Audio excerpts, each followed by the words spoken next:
Hello viewers. My name is Joel. Welcome to this new show called, The Broquad. This is a sitcom show about me, my girlfriend, and my other two friends' stories of living together. But we weren't always the Broquad. No, in fact, it used to be only me. One day, I met my girlfriend, and then later that year, I made two more friends, but I will get more into that later. This first episode will be about how I met my girlfriend. And then we will go on from there. I hope you enjoy my story. Let's see. I was given this remote, and told to press the button to continue. Let's see if it works. Well, there you go. I hope you enjoy this show. I will be over in the microphone booth narrating the first part of this episode. Have fun. Let's see here. How do I turn on the music? Oh, here we go.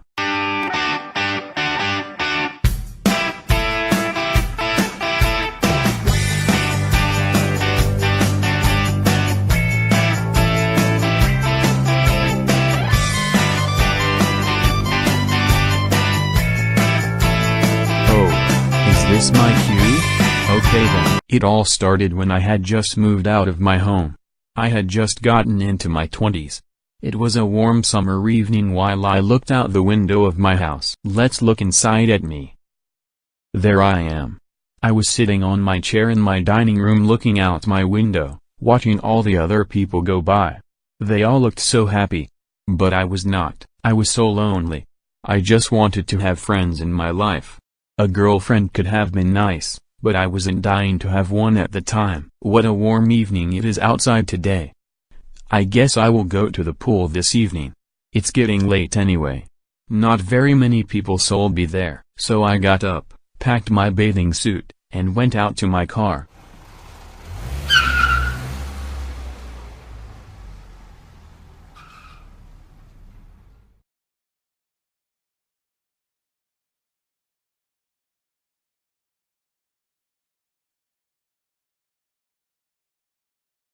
I was hanging out towards the back of the pool, away from everybody else. I wanted as much distance from others as I could get. And as time went on, the few amount of people that were in the pool in the first place were sure enough getting out. As closing time got closer and closer, almost everybody got out. Everybody, that is, except there was somebody on an inflatable ride-on duck still in the pool. And whoever was on it wasn't getting out. I started getting a little impatient.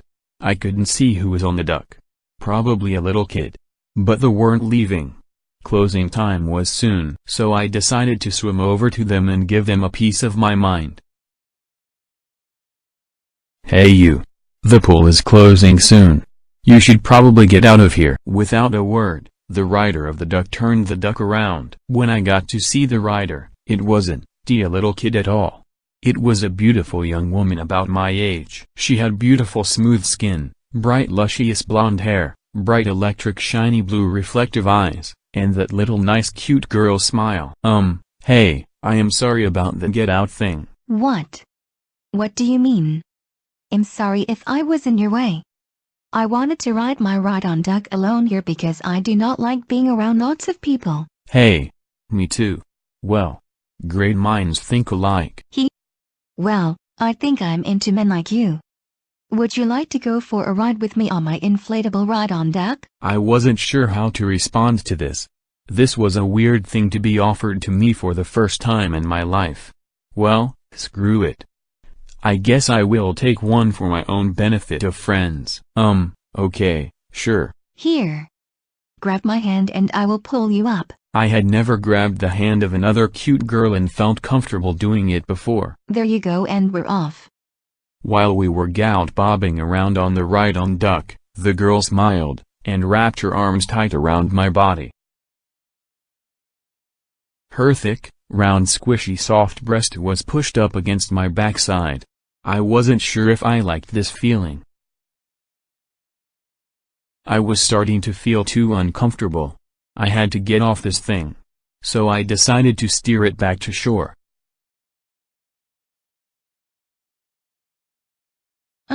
What are we doing back at shore? Hey, wait.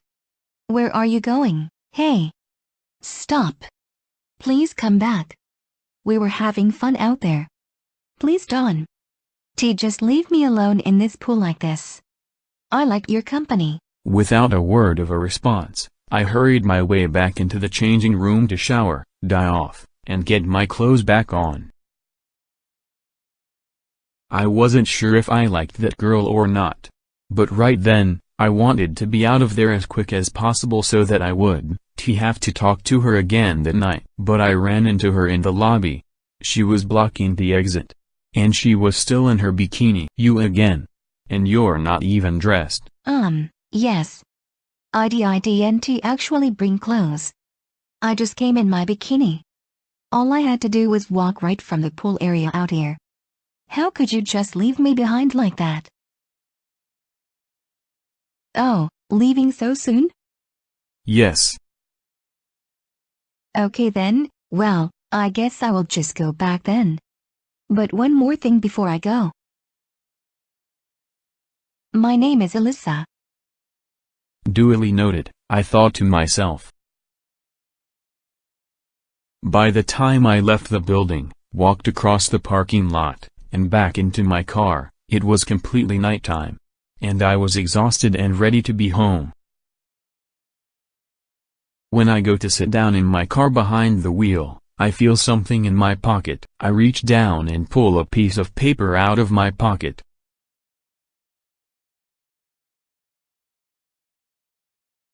I wasn't sure what to think of this. I can only assume that it got put there when I walked past her in the lobby. But I have no idea how she got it into my pocket inconspicuously.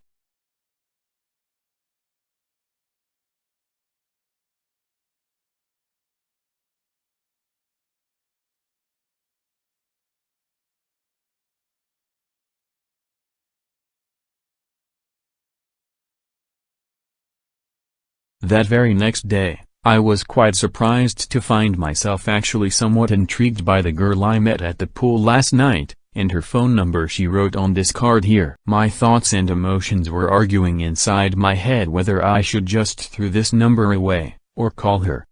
It was hard to tell which side was winning. The calling side won. Screw it.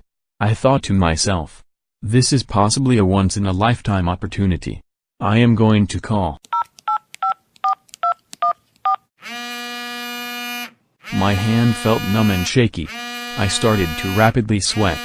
My face might have turned a bit red. I was completely twitchy. My stomach doesn't feel well. I never call girls like THS. The other end had picked up. Hello? This is Alyssa. Who is this? It was at that very moment when I realized that I was never going to forget that voice she had. Not in person. Not on the phone, not ever, no matter what the situation is. Hey there.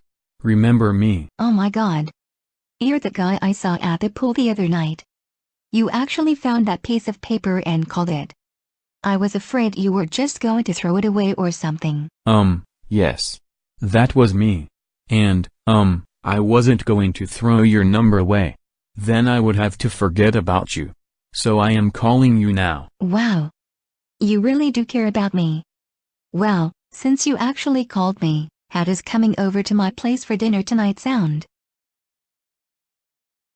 This is big step in the loving direction. I didn't know what to think about this offer. But screw it. I have already made it this far. Too far to turn back. I was well enough in this. Okay, let's do it. Sounds great. I can't wait to see you again at my place tonight. Hey, wait a minute. Where do you live? Oh. It's quite simple for someone like you to get to my house. I just live on the complete mirroring opposite end of the neighborhood as you. It's a bit of a drive, but you can do it. Hey, wait a minute. How the hell do you know where I live? Oh, on the way back from the pool last night, I passed by your place, because I recognized your license plate. That is a little bit creepy and unsettling to hear. But okay. Sure, whatever. I will be there tonight. Sounds great. Oh yeah. And one more thing, before you head out over here tonight, my house is the house with pink flowers painted all over it. You really can't miss it. Well, bye. Okay. Goodbye, Alyssa. See you later tonight at your place. After I hung up, I didn't feel completely happy. I wasn't really certain if the choice I just made with Alyssa was the right choice for me or not.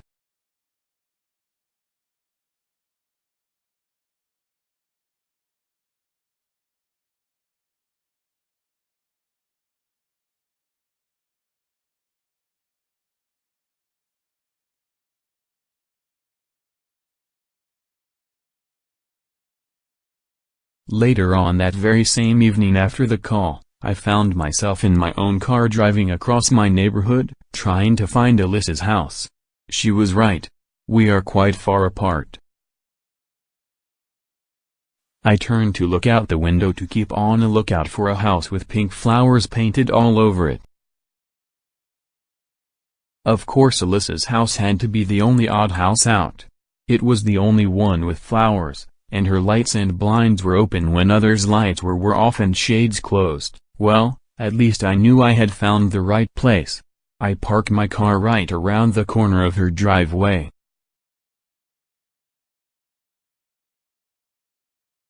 While I am knocking on the door, I get the same feeling I had on the phone earlier. But this time, it was worse.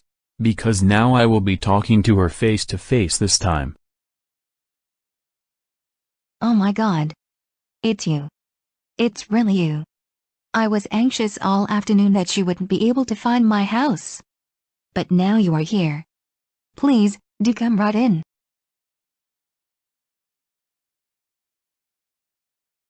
Alyssa's house, to my surprise, was one of those small but comfortable houses.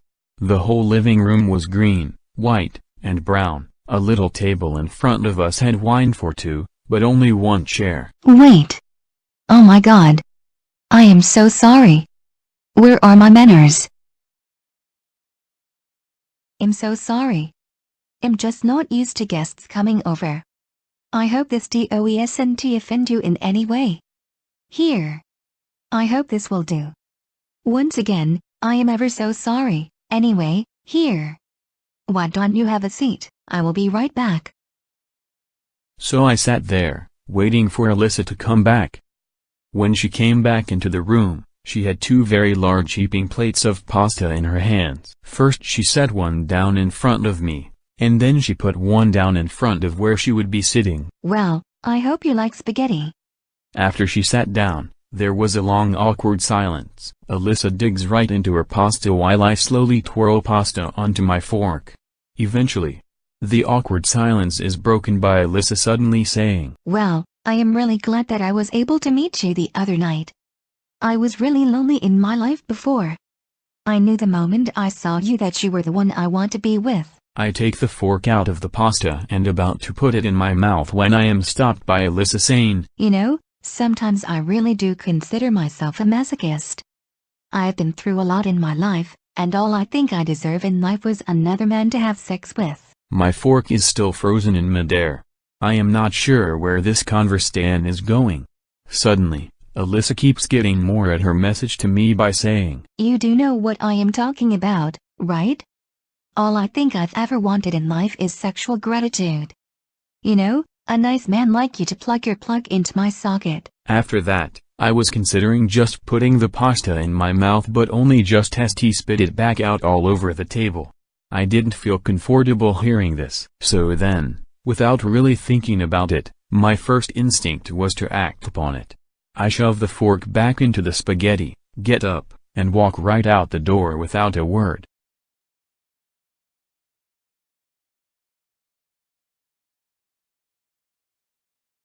Wait. What are you doing? Wait. Where are you going? I am walking straight towards the inside of front door of Alyssa's house, without turning around or saying a thing. But before I make it out, I am suddenly stopped dead in my tracks by a pair of light, gentle hands grabbing me and turning me around. I am turned around 180 degrees. I am then found face to face with the saddest hot chick face I have ever experienced in my life, this close to one that is standing right in front of me. Where are you going? Why are you leaving so soon? You hardly even touched her food. Don't you like it? I don't say a thing. I just stared back at her, noticing her blue eyes look more narrow and shiny than they did before I got up. Come on. Take my hand, and walk with me back over to the table where we can continue eating and bonding.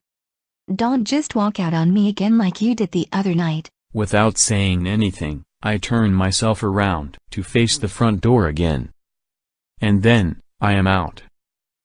Before I go back to my car, I walk to her living room window, and watch her through the blinds inside. Inside, I see her still staring at the front door with the same look on her face. She turns around, walks back to the table, picks up my glass and untouched plate. Then, she leaves the room with them. A second later, she is back without them. She pushes my chair back away from the table, and pokes at her food. Her facial expression unchanged. I have to feel a little bad for her. I could really tell I hurt her feelings by walking away from her. But I really didn't want to be around her with that conversation.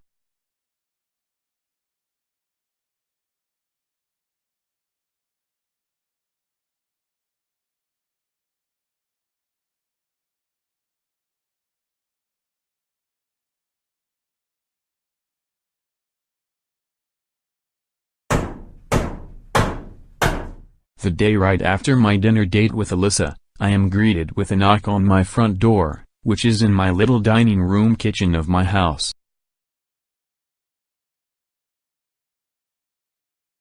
It's her. Without a word, she just walks right into my house with a large bouquet of flowers in her hands. Her face seems as if she'd a hard time sleeping, and it looked unsettled. "How did you find my house?" "Oh yeah. That's right. You just tracked me down by finding my license plate." "Oh, that's right. I forgot all about that." Here you go. I decided to go out and bring flowers for you." Without saying anything, I just set the flowers on the counter. Then, the silence is broken again by Alyssa saying, Well, do you like me?" I have a very hard time coming up with a reply to this question. I was lonely in life, but sometimes this girl made me uncomfortable. But yes, I wanted people in my life. I realized that having a girlfriend was a good start to getting more people involved in my life. No other girls ask me this. I am not turning this opportunity down. So I reply, yes, Alyssa, I do like you. You are important to me, and I want to be with you in life as much as you want to be with me. Right after that, Alyssa's face instantly brightens back up. Alyssa steps in very close. And then, I am being squeezed to death by the hug of a young woman who had just found her true love for the first time. So what the heck? I reach out, and hug her back. "Joel." "What did you say?" I said Joel. "My name is Joel. I didn't think I told you before, but now that we are together, I might as well tell you now." "Wow. Joel. What a handsome young man name for the handsome young man you truly are." "Well, Joel, would you like to go take a walk in the park with me down at the river?" "Sure. That's a great idea, Alyssa." "Okay then. Great. Let's go." And so with that, we both got into Alyssa's car, and drive it down to the park and the lake. Alyssa took her inflatable ride-on duck with her, because she wanted to ride it there.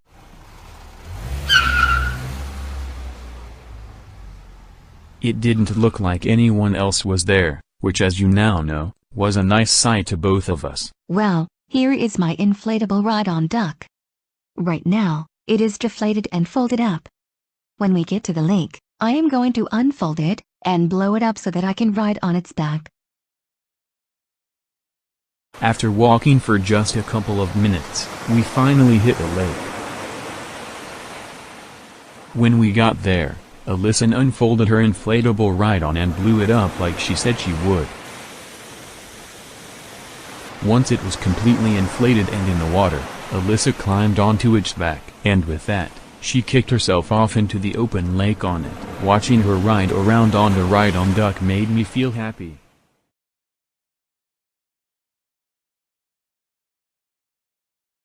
I could really tell that Alyssa was having a good time out there. Well, that is, until I suddenly hear, "Wah wah wah wah. Joel. Help. The lake is taking over." I could tell Alyssa was getting in trouble. But I wasn't. pretty sure what was happening. When I saw her heading away to rushing waters, I realized that she was no longer in control. Don't worry, Alyssa. I am coming after you to rescue you.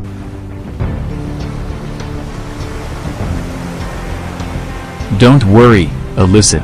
I am going to rescue you by getting you off of that thing somehow. Wah. Help! I'm getting faster. Oh no. Oh no. I really got to book it to keep up now. Oh no. Joel. Please hurry up. I think I am heading rapidly towards a waterfall. Oh no. This is bad. I only have but one option in attempt to save Alyssa. I've got to get to the bottom of that waterfall before Alyssa does. By the time I reached the bottom of the waterfall, it was too late. I saw Alyssa there sitting on the pile of flat yellow vinyl that had once been her inflatable ride-on duck. Jesus Christ. Alyssa. Are you alright? Joel. It's popped. Yes. I can see that. Obviously your ride-on duck is not okay. But are you? Yes, but, Jolie. It's popped. I am fine because I missed the water and just landed this thing hard on the ground, so it cushioned my fall, but it popped in the process, Jolie. Ah. I see. You landed it on the ground cushioning your fall. Well, that's a relief. Phew. Hey. Wait a minute. Did you just call me Jolie? Oh my. Yes, I did. I am so sorry. No need to apologize. It's a good nickname for a cute girl like you to give me. I like it, and as for your inflatable ride-on there, you know, I could buy you another one. Wait. Really? You would actually do that for me? Of course. It probably doesn't cost much. Well, regardless of the price, I just want to make you happy. Oh Jolie. I want to make you happy too. So I will do this to you, and don't you dare walk out of this one this time. Whoa. Alyssa. That was without a doubt, my first kiss of my entire life. Well, would you like another?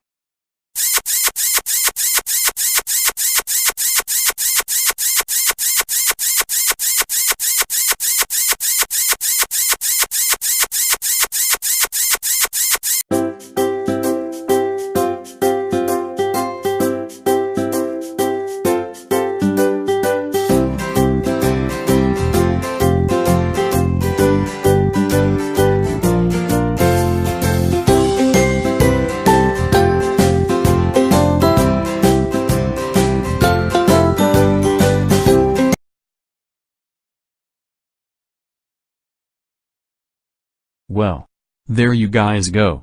You just watched the very first episode of this new Broquad series show. And I hope you liked it, and will continue to like it. Oh. Here you are, Jolie. What are you doing in this theater? I was showing this lovely audience the story of how we met. Everyone, this is my girlfriend, Alyssa. Oh. Why hello there viewers. My name is Alyssa. Yes. And now this audience knows how we met, Alyssa. That is a good thing, so that they get background information before watching the rest of this new show. Wait. You mean the story where I met you at the pool, gave you my number, invited you for dinner, got together with you the next day, and then out Little Lake incident? Yes.